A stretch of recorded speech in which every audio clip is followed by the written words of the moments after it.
हाय friends, मैं Dinesh Agrawal Riddhi education YouTube channel पे आप सभी का स्वागत करता हूं। आज के इस वीडियो में मैं नंबर सिस्टम को कंटिन्यू करता हूं। इसके पहले वाली जो वीडियो बनाई थी हमने, वहां पे हमने 3 चीज़ें बेसिकली पढ़ा था नंबर सिस्टम में: natural number, whole number and integer, प्राकृतिक संख्याएँ, पूर्ण संख्याएँ और पूर्णांक। आज हम जानेंगे कि परिमेय संख्या क्या होती है। तो आइए सीखते हैं कि परिमेय संख्या क्या होती है। परिमेय संख्या रेशनल नंबर्स, इसको इंग्लिश में बोलते हैं। और परिमेय संख्या की अगर हम डेफिनेशन की बात करें, परिभाषा की बात करें, तो जिन संख्याओं को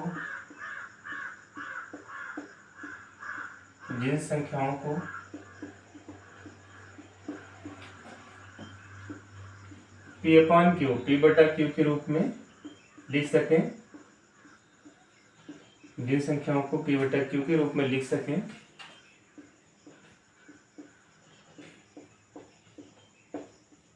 जहां P तथा Q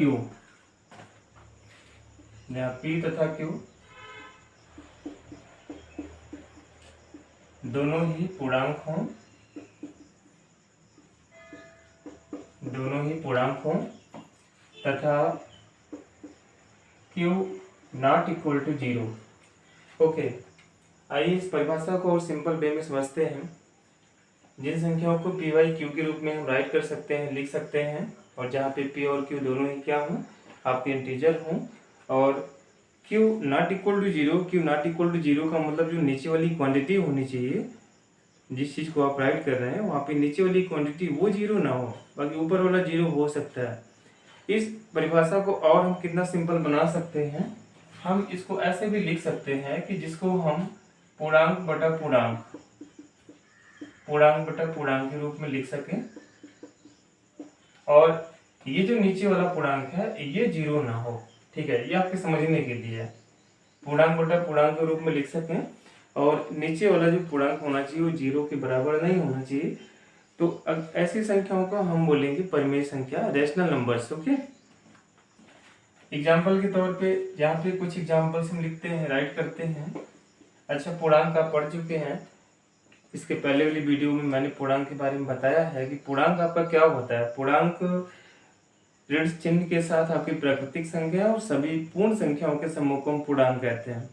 -1, -2, -3, -4 and so on, 0 and 1, 2, 3, 4, 5, इस तरह से ये सारी संख्या पूर्णांक होती है, पूरा पूर्णांक होता है। ठीक, तो ऊपर वाला भी पूर्णांक होना चाहिए, नीचे वाला भी पूर्णांक होना चाहिए। ठीक है, जैसे फॉर एग्जांपल मैंने लिखा भाई 3/4, तो ये 3 आपका पूर्णांक है। कौन सा पूर्णांक है? धन पूर्णांक है। और ये 4 भी आपका धन पूर्णांक है। धन पूर्णांक जो होते हैं उनके सामने जरूरी नहीं कि हम यहाँ पे प्लस का चिन्ह लगाएं। अगर आप लगाते हैं तब भी धन पूर्णांक माना जाएगा, नहीं लगाते हैं तब भी धन पूर्णांक माना जाएगा। दैट मीन्स यहाँ पे नेसेसरी नहीं है, बट क्या है कि अगर ऋण पूर्णांक को वहाँ पे आप लिखते हैं तो उसके सामने माइनस का चिन्ह लगाना जरूरी हो जाता है। मतलब अगर हम -3 लिखते हैं तो -3 लिखेंगे, -4 लिखते हैं तो -4 लिखेंगे, इस तरह से। ठीक है, तो 3/4, 3/4, ये आपका चेक करना है कि आपका परिमेय संख्या है कि नहीं है। तो हम देख रहे हैं कि ऊपर वाला यहाँ पे जो क्वांटिटी हमने लिखा है, न्यूमरेटर जिसको हम बोलते हैं, अंश जिसको बोलते हैं, नीचे वाले को डिनोमिनेटर जिसको हम हर बोलते हैं। और फिलहाल अंश और हर का जो कॉन्सेप्ट है हम फ्रैक्शन वाले चैप्टर में पढ़ेंगे। तो ऊपर वाली क्वांटिटी भी यहाँ पे पूर्णांक है, नीचे वाली क्वांटिटी पूर्णांक है, तो ये हमारी परिमेय संख्या है। ठीक है, यहाँ पे हम बात करें -3/4, तो ये भी हमारा पूर्णांक है और ये भी हमारा पूर्णांक है। ये हमारा ऋण पूर्णांक है और ये हमारा धन पूर्णांक है। It is a negative integer, it is a positive integer. Okay, ये भी हमारा क्या होगा? पूर्णांक, परिमेय संख्या बनेगी। इसी तरह से अगर हम बात करें -3/-4, तो ये भी आपका क्या हो जाएगा? इंटीजर हो जाएगा। इसी तरह से हम बात करें, अच्छा कुछ और एग्जांपल्स हम लेते हैं, जैसे कि हमने लिखा √3/4, तो ये आपका परिमेय संख्या है कि नहीं है। अच्छा, इसमें सबसे जो बेसिक चीज है, सबसे जो मेन चीज है वो ये है कि पूर्णांक बटे पूर्णांक। तो हम देख रहे हैं कि भाई ये तो पूर्णांक है, ये तो आपका पूर्णांक है, बट ये पूर्णांक नहीं है। √3 आपका ये क्या है? अपरिमेय संख्या है वैसे भी, ठीक। ये पूर्णांक वैल्यू नहीं देगा। √3 का मान जब आप निकालेंगे 1.732 समथिंग होता है, तो ये आपका पूर्णांक वैल्यू नहीं देगा, तो ये भाई आपका परिमेय संख्या नहीं है। इसी तरह से मान लो हम लिखते हैं 3/√2, तो ये भी आपका परिमेय संख्या नहीं है। इसी तरह से मान लो हम लिखते हैं √3/2, भाई यहाँ पे 3/2 इसकी वैल्यू होती है 1.5, 1.5 का स्क्वायर रूट निकालेंगे तो आपका परिमेय संख्या नहीं आएगा, या फिर ये कहें कि वो आपका पूर्णांक नहीं आएगा, तो ये भी आपका क्या है, परिमेय संख्या नहीं है। इसी तरह से हमने लिखा भाई 0/3 परिमेय संख्या है कि नहीं है, तो आपने परिभाषा में पहले ही बोल रखा है कि नीचे वाली क्वांटिटी आपकी 0 के बराबर नहीं होनी चाहिए, ऊपर वाली क्वांटिटी 0 हो सकती है।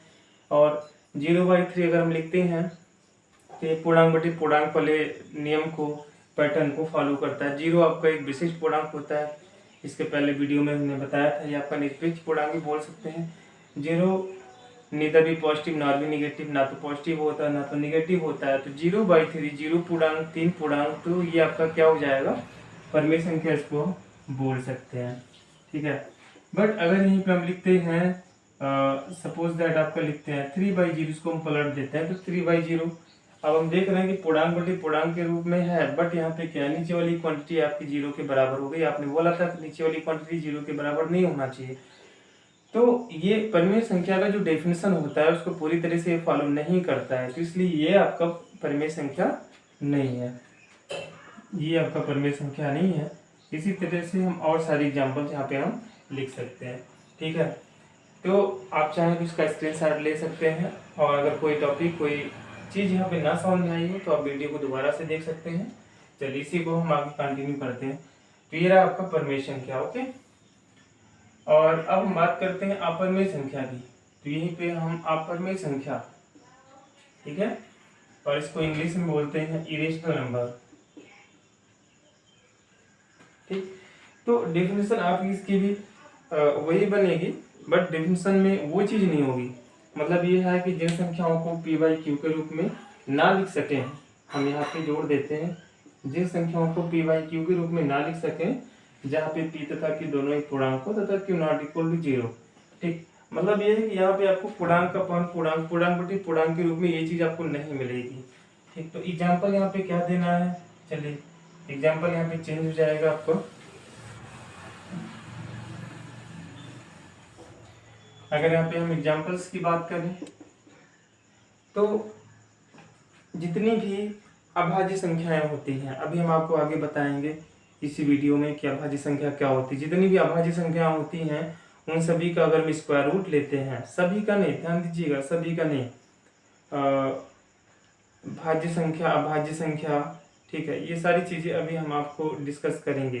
तो जितनी भी अभाज्य संख्या होती हैं, अगर हम अभाज्य संख्याओं का वर्गमूल लेते हैं तो वो हमारी अपरिमेय संख्या बनती है। अपरिमेय संख्या बोलेंगे जिसको हम p/q के रूप में नहीं लिख सकते हैं, जिसको हम पूर्णांक बटे पूर्णांक के रूप में नहीं लिख सकते हैं। परिमेय और अपरिमेय में सबसे बड़ा डिफरेंस यही है कि परिमेय संख्या को पूर्णांक बटे पूर्णांक के रूप में लिखा जा सकता है, जहाँ की नीचे वाला पूर्णांक 0 के बराबर नहीं होना चाहिए, और अपरिमेय संख्या जो होती है उसको हम पूर्णांक बटे पूर्णांक के रूप में नहीं लिख सकते हैं। यहाँ पे हम अपरिमेय संख्या पढ़ रहे हैं, तो जिन संख्याओं को p/q के रूप में ना लिख सकें, जहाँ पे p और q इंटीजर हो और q नॉट इक्वल टू 0 हो, तो उनको हम बोलेंगे अपरिमेय संख्या। अगर हम इसकी एग्जाम्पल्स की बात करें तो एग्जाम्पल्स में जैसे कि आपका है √3, √2, √3, √5, ठीक है, एंड सो ऑन का मतलब इसी तरह से, और जो भी अभाज्य संख्या है उनका अगर वर्गमूल लेते हैं तो वो आपकी क्या बनेगी, अपरिमेय संख्या बनेगी। इसके अलावा ये आपने सुना होगा पाई, इसको हम बोलते हैं पाई, ठीक है। तो ये भी आपका क्या है, अपरिमेय संख्या है। इसके अलावा ये एक्सपोनेंशियल चरघातांक होता है, ये भी आपका अपरिमेय संख्या है, ठीक है। और अपरिमेय संख्या की एग्जाम्पल और क्या लिख सकते हैं, तो अभी हम आपको डेसिमल सिस्टम पढ़ाएंगे, संख्याओं का दशमलव रूप। तो उसमें जैसे हमने लिखा 0.1011011110111110, ठीक है, एंड ये डॉट डॉट डॉट डॉट हमने कर दिया। अभी हम डेसिमल एक्सपेंशन जब आपको पढ़ाएंगे तो इस तरह की वहाँ पे संख्या आपको बताएंगे, तो ये भी आपकी क्या है, अपरिमेय संख्या है, एक्सेट्रा कर लेते हैं। ऐसे बहुत सारे एग्जाम्पल हम यहाँ पे लिख सकते हैं, ओके। यहाँ पे जो हमको जो खास बात आपको बतानी है कि ये परमेय और अपरमेय यहाँ से लगभग हर साल यूपी टेट में या फिर यूपी से टेट में, यूपी टेट में या सी टेट में या फिर आपके सुपर टेट में ये यहाँ से क्वेश्चन बना हुआ है। जैसे कई बार ये क्वेश्चन बना हुआ है कि भाई निम्नलिखित में से कौन सी संख्या अपरिमेय संख्या है, और वहाँ पे 2/3, 4/5 पाई इस तरह से वहाँ पे दे देता है। तो अब यहाँ पे बिल्कुल क्लियर हो गया कि भाई पाई जो है, पाई आपका अपरिमेय संख्या होती है, ठीक है। और इस पर भी काफ़ी क्वेश्चन बना हुआ है। ये जो यहाँ पे पैटर्न देख रहे हैं, इस पर भी आपका सी टेट एग्जाम में या फिर टेट एग्जाम में यहाँ से भी क्वेश्चन बना हुआ है। तो आई थिंक ये परमेय अपरमेय का कॉन्सेप्ट जानने के बाद अब आपको कहीं पर भी दिक्कत नहीं होनी चाहिए। अगर कभी भी इस तरह से क्वेश्चन मिलता है तो सारा कॉन्सेप्ट आपके सामने है, सारे एग्जाम्पल आपके सामने है, आप वहाँ पे बेहिचक, ठीक है, टिक करेंगे, गलती नहीं करेंगे प्लीज़, क्योंकि आपको यहाँ पे सारी कुछ यहाँ पे बिल्कुल बताया जा रहा है, तो आप उसको समझें। और अगर नहीं समझ में आता है तो आप वीडियो को दोबारा से देखें, फिर से नहीं समझ में आता है तो आप कमेंट बॉक्स में लिखें उसको, ठीक। आपकी जो भी समस्या होगी सभी समस्या का निदान यहाँ पे किया जाएगा, ठीक। एक जो यहाँ पे है, इसमें भी लोग कंफ्यूज हो जाते हैं कि सर ये बताइए कि 22 जो पाई का मान होता है, पाई का मान 22/7 होता है, और आपने बोला कि पाई जो है ये आपकी अपरिमेय संख्या है। पाई हमने बोला कि भाई पाई अपरिमेय संख्या है, अब पाई का मान 22/7 है, तो लोग कंफ्यूज हो जाते हैं कि 22/7 आपकी अपरिमेय संख्या है कि परिमेय संख्या है। भाई देखो, पाई की ये जो अप्रोक्स वैल्यू होती है, आपकी पाई की रियल वैल्यू नहीं होती। पहली चीज तो ये जान लीजिए, पाई का जो वैल्यू होता है अभी तक जो है पॉइंट के 34 या 35 स्थान तक वो निकाला गया है। तो पाई की जो वैल्यू होती है 22/7, ये अप्रोक्स वैल्यू लिया जाता है कैलकुलेशन में, गणना करते समय, ताकि वहाँ पे गणना में चीजें आपकी आसान हो जाएं। और ये जो 22/7 है, 22/7 की बात करें तो भाई ये आपका पूर्णांक हो गया, ठीक है, और ये आपका पूर्णांक हो गया, ये भी आपका पूर्णांक हो गया। तो आपने बोला कि भाई जिसको पूर्णांक बटे पूर्णांक के रूप में लिख सकते हैं, जहाँ पे नीचे वाला जो पूर्णांक है वो 0 के बराबर ना हो, तो वो आपकी परिमेय संख्या होती है। भाई 22/7 ये आपकी परिमेय बनेगी और पाई आपकी अपरिमेय बनेगी, ठीक है। परिमेय अपरिमेय का कंसेप्ट क्लियर हो गया। परिमेय संख्या क्या होती है, अपरिमेय संख्या क्या होती है। तो चलिए आगे चलते हैं। नेक्स्ट जो हमको जानना है, अभाज्य संख्याएं क्या होती है। अभाज्य संख्याएं इंग्लिश में इसको बोलते हैं प्राइम नंबर्स।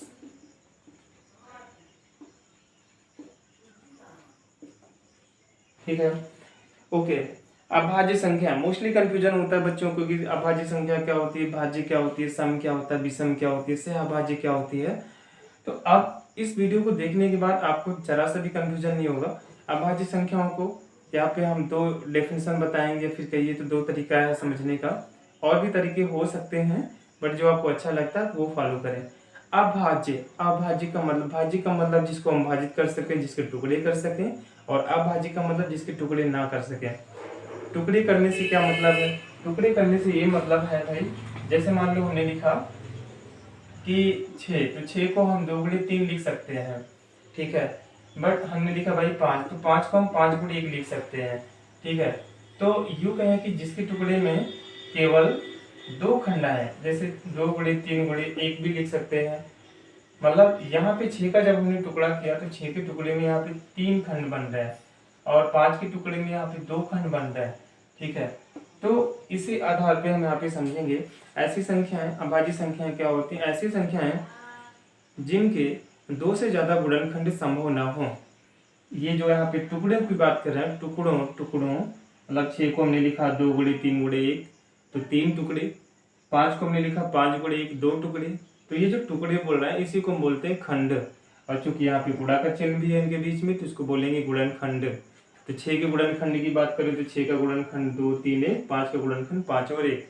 तो ऐसी संख्याएं जिनकी 2 से ज्यादा गुणनखंड संभव ना हो वो आपकी अभाज्य संख्याएं होती हैं। एक परिभाषा तो ये हो गई, और दूसरी परिभाषा कि ऐसी संख्याएं जो खुद से और 1 से विभाजित हों वो आपकी अभाज्य संख्याएं होती हैं। तो चलिए, ऐसी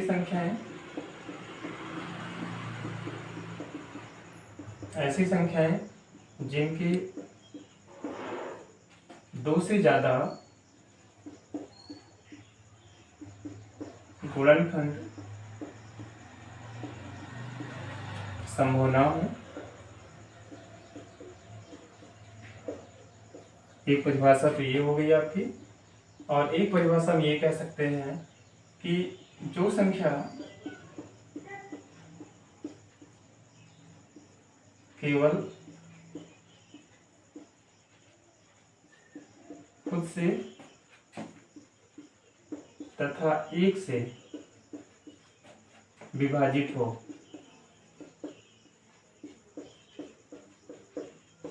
विभाजित होने का मतलब जिन संख्याओं में खुद का भाग चला जाए और 1 का भाग चला जाए।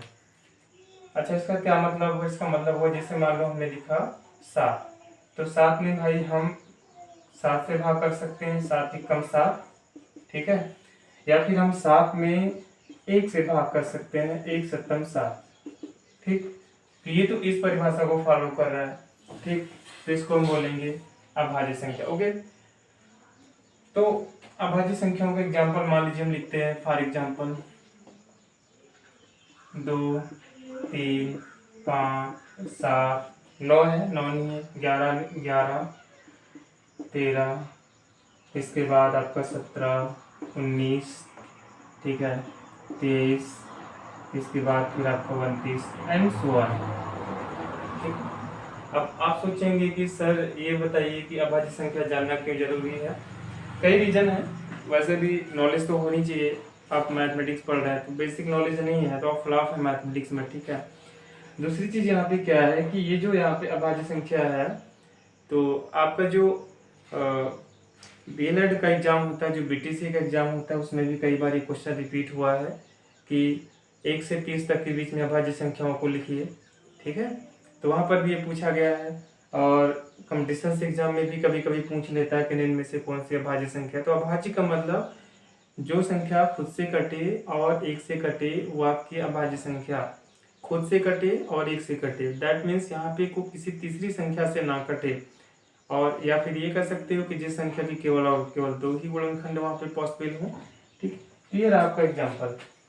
एक यहाँ पे नोट करने वाली बात ये है कि यहाँ पे आप देख रहे हैं कि जो अभाज्य संख्या है, अभाज्य संख्या में हमने 1 को शामिल नहीं किया है, तो हम यहाँ पे लिख सकते हैं कि जो 1 होता है, 1 ना तो अभाज्य है, 1 ना तो अभाज्य है और ना ही भाज्य है।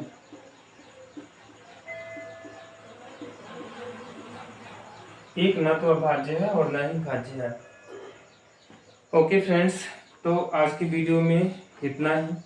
मिलते हैं कल के वीडियो में, और कल इसी के आगे हम कंटिन्यू करेंगे। आपका भाज्य संख्या ऐसा है, भाज्य, सम पूर्णांक, सम संख्याएं क्या है, विषम संख्याएं क्या है, वास्तविक संख्याएं क्या है, समित संख्याएं क्या है। तो कल के हमारे लेक्चर में ये आपका कंप्लीट हो जाएगा वीडियो। बट अभी नंबर सिस्टम में केवल एक टॉपिक कंप्लीट होगा, अभी पूरी की पूरी नंबर सिस्टम कंप्लीट नहीं होगी। नंबर सिस्टम एक बड़ा चैप्टर है और इसके कई सारे वीडियो आपको देखने को मिलेंगे। आप इसको इत्मीनान से समझिए। कहीं पर भी कोई दिक्कत होती है तो आप उसको कमेंट बॉक्स में लिखें, और अगर कोई चीज़ आपको नोट्स वगैरह बनाना है तो आप उसको स्क्रीनशॉट ले सकते हैं, प्रॉपर्ली नोट्स भी बना सकते हैं। तो ठीक है, मिलते हैं नेक्स्ट वीडियो में। और अगर आपको वीडियो पसंद आती है तो आप प्लीज़ लाइक करें, कमेंट करें, शेयर करें और ज़्यादा से ज़्यादा सब्सक्राइब करें।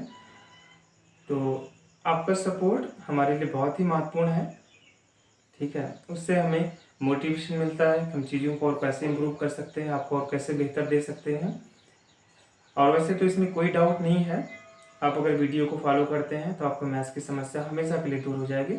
Thank you so much for watching.